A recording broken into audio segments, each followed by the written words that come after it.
Kisah Nabi Nuh alaihi salam. Setelah Nabi Idris alaihi salam wafat, sedikit demi sedikit iman masyarakat mulai menipis. Iblis dan pasukannya semakin gemar menggoda mereka. Kemudian mereka mulai senang membuat patung. Mereka membuat patung untuk menghormati para pahlawan, leluhur, tokoh-tokoh yang sudah mati. Patung-patung itu diberi nama sesuai nama para tokoh itu. Dari sekedar penghormatan, lama-kelamaan mereka mulai menyembah patung-patung itu. Mereka percaya bahwa patung-patung itu mempunyai kehebatan dan kekuatan yang bisa melindungi dan menentukan nasib mereka. Di antara patung-patung yang disembah itu, ada 5 yang paling mereka agungkan, yaitu Wa'ad, Suwa, Yahud, Yauk, dan Nasr.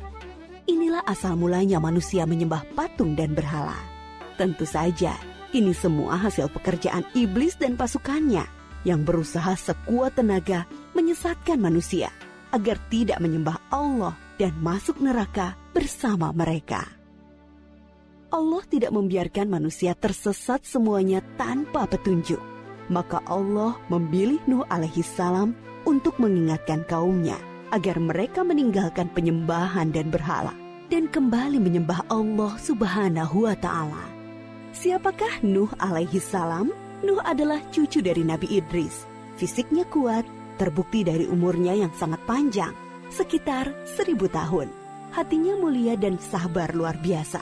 Pikirannya juga sangat cerdas, rendah hati, soleh, dan taat kepada Allah. Nabi Nuh adalah Rasul Allah Subhanahu wa ta'ala yang pertama. Sebelumnya, Allah hanya mengangkat nabi-nabi saja. Mulailah Nabi Nuh berdakwah kepada kaumnya. Nabi Nuh mengajak mereka untuk memohon ampun atas dosa-dosa mereka dan kembali menyembah Allah agar tidak terkena azab dari Allah. Sangat tekun Nabi Nuh mengajak kaumnya dengan berbagai cara, dengan terang-terangan di hadapan banyak orang, dengan diam-diam mendatangi seorang demi seorang. Berulang-ulang, siang dan malam, selama kurang lebih 950 tahun lamanya. Tetapi sedikit sekali yang mengikuti seruan Nabi Nuh. Kebanyakan dari pengikutnya ini adalah orang miskin dan pekerja kasar. Jumlahnya sekitar 80 orang. Yakni sebagian besar kaumnya tidak mau mengikuti ajaran Nabi Nuh. Mereka bersikap angkuh dan sombong dengan menutup rapat-rapat telinga mereka jika Nabi Nuh mulai berbicara untuk mendakwahi mereka. Bahkan mereka menantang Nabi Nuh agar mendatangkan azab yang diancamkan oleh Allah Subhanahu wa ta'ala. Nuh, sudahlah, berhenti bicara. Percuma, kami tidak akan percaya. Sekarang begini saja, datangkan azab itu pada kami jika kau memang benar. Kami yakin tidak akan ada azab yang menimpa kami karena kelakuan kami. Kau hanya berdusta. Nabi Nuh mengadu kepada Allah tentang pembangkangan kaumnya yang terlaluan. Allah berfirman bahwa memang pengikut Nabi Nuh tidak akan bertambah. Hanya 80 orang itu saja.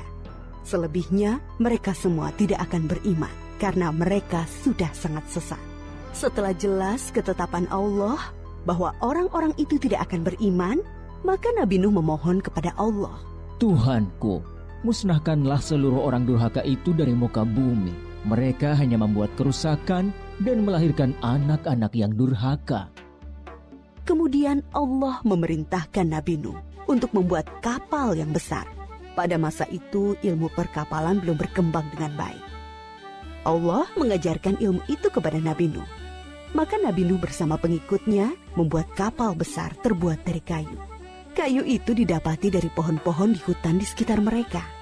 Ejekan kaum Nabi Nuh semakin menjadi-jadi. Melihat pembuatan kapal itu terasa aneh bagi mereka. Apalagi mereka tinggal jauh dari laut. Lihatlah, Terbukti bahwa Nuh gila. apa itu? Bikin kapal ya? Untuk berlayar di hutan. Nabi Nuh dan pengikutnya bersabar dan tetap tekun menyelesaikan kapal itu. Akhirnya kapal besar itu selesai. Inilah kapal besar pertama yang dibuat oleh manusia. Kemudian Allah memerintahkan untuk mengumpulkan binatang-binatang sepasang-sepasang, jantan dan betina. Semua diangkut ke dalam kapal bersama orang-orang beriman. Semua keluarga Nabi Nuh, termasuk yang diangkut ke dalam kapal, kecuali istri dan salah satu anaknya, Kan'an. Mereka tidak mau masuk ke dalam kapal. Mereka tidak beriman dan termasuk orang durhaka. Sementara itu, langit menjadi gelap. Angin bertiup kencang, petir menggelegar. Hujan turun sangat lebat. Dari dalam tanah memancar air yang semakin deras. Juga dari dalam rumah-rumah penduduk, dari dapur-dapur mereka. Dengan cepat, air membanjiri bumi. Makin lama makin tinggi, menenggelamkan rumah, pohon-pohon, dan tentu saja orang-orang di luar kapal Nabi Nuh. Ketika Nabi Nuh melihat sekelilingnya dari atas, tampak putranya, Kan'an, sedang menyelamatkan diri dari banjir. Karena kasih sayangnya kepada anaknya, Nabi Nuh berseru, Anakku sayang, masuklah ke dalam kapal ini. Tidak ada yang bisa selamat dari azab ini kecuali yang berada di dalam kapal. Tidak, ayah. Aku akan memanjat bukit yang tinggi. Pasti aku akan selamat. Tiba-tiba datang gelombang besar dan Kan'an tidak terlihat lagi. Dia termasuk yang dibinasakan. Nabi Nuh sangat sedih, tetapi beliau menerima keputusan Allah. Di dalam kapal, Nabi Nuh bertasbih, memohon ampun dan berdoa tidak henti-hentinya bersama orang-orang beriman. Setelah beberapa hari, Allah memerintahkan bumi untuk menelan banjir itu.